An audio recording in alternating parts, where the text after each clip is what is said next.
사랑하는 형제, 자매 여러분, 오늘은 충격적인 사실 하나를 전하고자 합니다. 우리 대부분이 하나님의 뜻을 찾는 방법을 완전히 잘못 알고 있습니다. 그럼 내 삶에서 하나님의 뜻을 어떻게 분별할까요? 여러분, 혹시 이런 고민해 보신 적 있나요? 하나님의 뜻을 알고 싶은데 도대체 어떻게 해야 할까? 혹은 내가 지금 가고 있는 길이 하나님이 원하시는 길이 맞을까? 많은 성도들이 평생을 신앙생활 하면서도 하나님의 뜻을 분별하는 방법을 정확히 알지 못한 채 살아갑니다. 그런데 문제는 우리가 하나님의 뜻을 놓치면 아무리 열심히 신앙생활을 해도 엉뚱한 방향으로 가고 있을 수 있다는 것입니다. 성경 속에서도 수많은 사람들이 하나님의 뜻을 잘못 이해하고 실수를 저질렀습니다. 오늘 이 시간, 우리가 흔히 알고 있는 하나님의 뜻에 대한 오해를 바로잡고 성경이 가르치는 하나님의 뜻을 분별하는 확실한 방법을 알려드리겠습니다. 이 영상을 끝까지 보신다면 여러분의 신앙생활이 완전히 달라질 것입니다. 이제 시작하겠습니다. 1부, 우리가 흔히 아는 하나님의 뜻에 대한 오해. 많은 사람들이 하나님의 뜻을 구할 때 특별한 사인을 찾습니다. 하나님, 이 길이 맞다면 비를 멈추게 해주세요. 혹은 이 사람이 내 배우자가 맞다면 오늘 아침에 먼저 연락이 오게 해주세요. 이런 식으로 하나님께서 눈에 보이는 확실한 신호를 주시길 바라죠. 하지만 하나님은 항상 이런 방식으로 말씀하시지는 않았습니다. 예를 들어 기드온 이야기를 볼까요? 기드온은 미디안 군대의 압제 속에서 고통받던 사람이었습니다.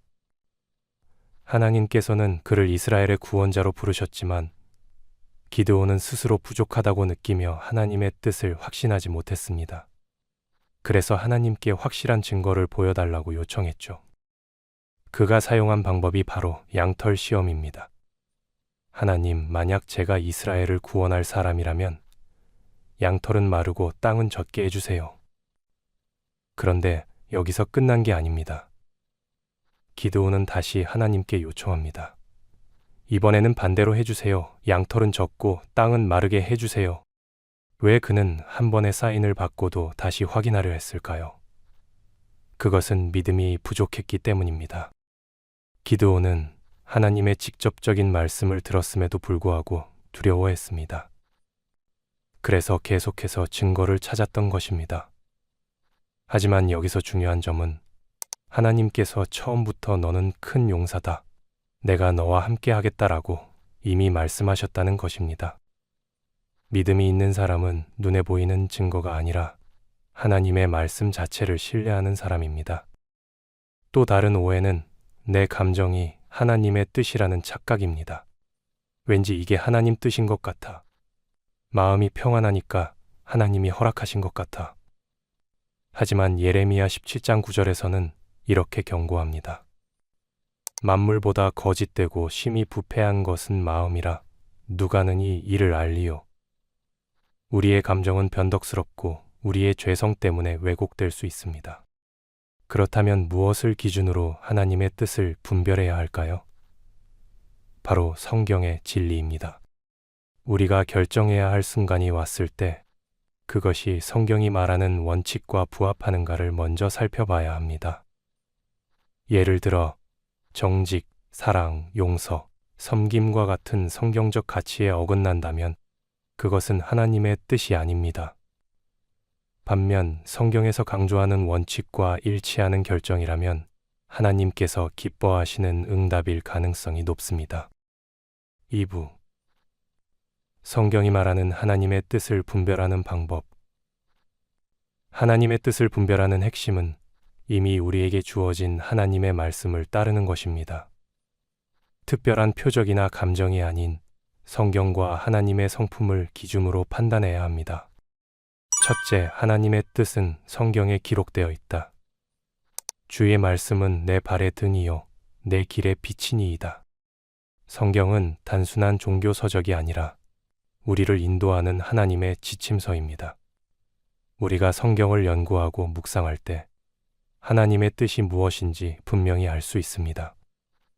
많은 사람들이 하나님의 뜻을 기적이나 환상에서 찾으려 하지만 성경이야말로 하나님께서 우리에게 주신 가장 확실한 길잡이입니다.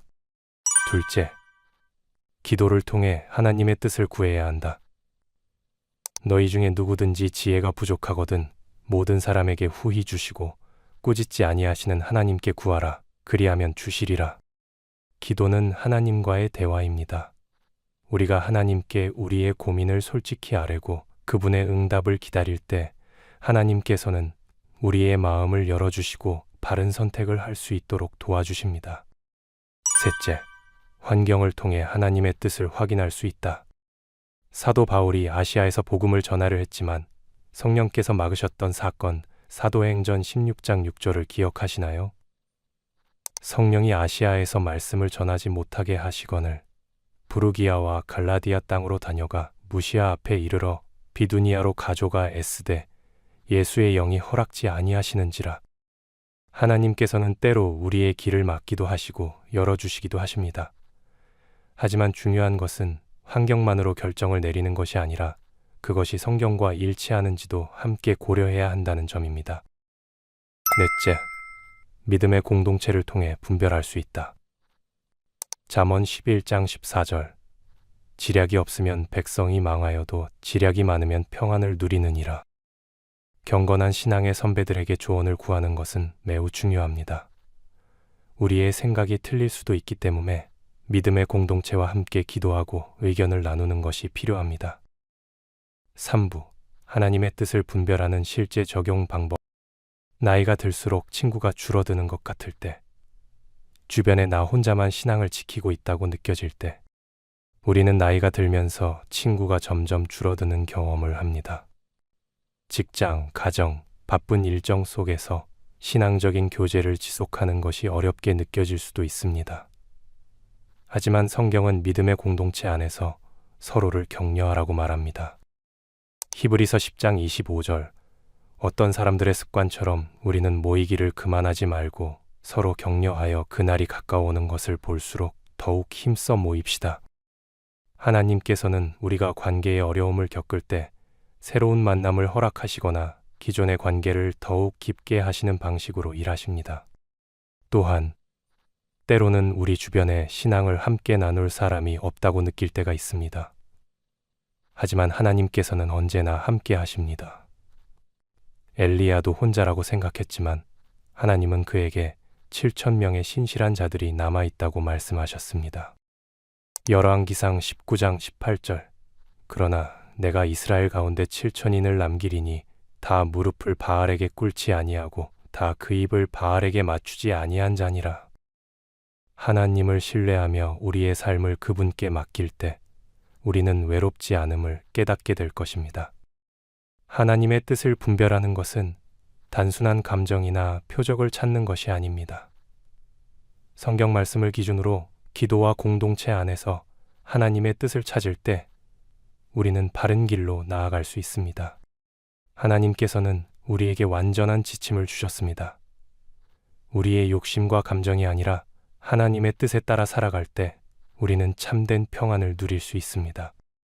사랑하는 하나님 아버지, 오늘도 저희를 사랑하시고 인도하시는 주님의 은혜에 감사를 드립니다. 주님, 우리는 종종 삶의 길을 찾는데 어려움을 겪고 주님의 뜻이 무엇인지 고민하며 방황할 때가 많습니다. 우리의 생각과 감정이 흔들릴 때, 분명한 방향을 알지 못해 답답할 때, 우리를 바른 길로 인도하시는 주님의 뜻을 구합니다. 저희가 흔히 범하는 실수를 용서하여 주옵소서. 눈에 보이는 표적을 찾으며 감정에 의존하여 주님의 뜻을 오해했던 우리의 연약함을 회개합니다. 주님께서 이미 말씀을 통해 저희에게 길을 보여주셨건만 우리는 때로 그것을 잊고 자신의 방법대로 판단하곤 합니다. 우리의 눈을 열어주시고 마음을 새롭게 하여 주옵소서. 주님의 말씀을 붙잡게 하소서. 주의 말씀은 내 발의 등이요 내 길의 빛이니다 라고 하셨듯이 하나님의 말씀을 통해 저희가 바른 길을 찾게 하시고 어떤 결정 앞에서도 주님의 뜻을 구하는 삶이 되게 하옵소서. 저희가 기도로 주님과 더욱 가까워지게 하소서. 자기 뜻을 이루려는 기도가 아니라 주님의 뜻을 깨닫고 순종하는 기도를 하게 하옵소서. 너희 중에 누구든지 지혜가 부족하거든 하나님께 구하라 하신 말씀처럼 우리가 언제나 주님께 지혜를 구하고 주님의 인도하심을 신뢰하는 자들이 되게 하옵소서. 우리의 환경을 통해 주님의 뜻을 깨닫게 하시고 믿음의 공동체 안에서 바른 결정을 하게 하소서. 사도 바울이 아시아에서 길이 막혔을 때처럼 때로는 우리의 길이 막히는 순간에도 하나님의 더 크신 계획을 신뢰하게 하옵소서. 혼자 신앙을 지키기 어려운 순간이 올지라도 주님께서 늘 함께 하시고 우리에게 필요한 믿음의 동력자들을 허락하심을 믿게 하옵소서. 주님, 저희의 삶을 온전히 맡깁니다. 저희의 욕심과 두려움이 아니라 오직 주님의 뜻대로 살아가기를 원합니다. 오늘도 주님과 동행하는 삶을 살게 하시고 모든 결정과 선택 속에서 주님의 뜻을 따르는 지혜를 허락하여 주옵소서. 예수님의 이름으로 기도드립니다. 아멘.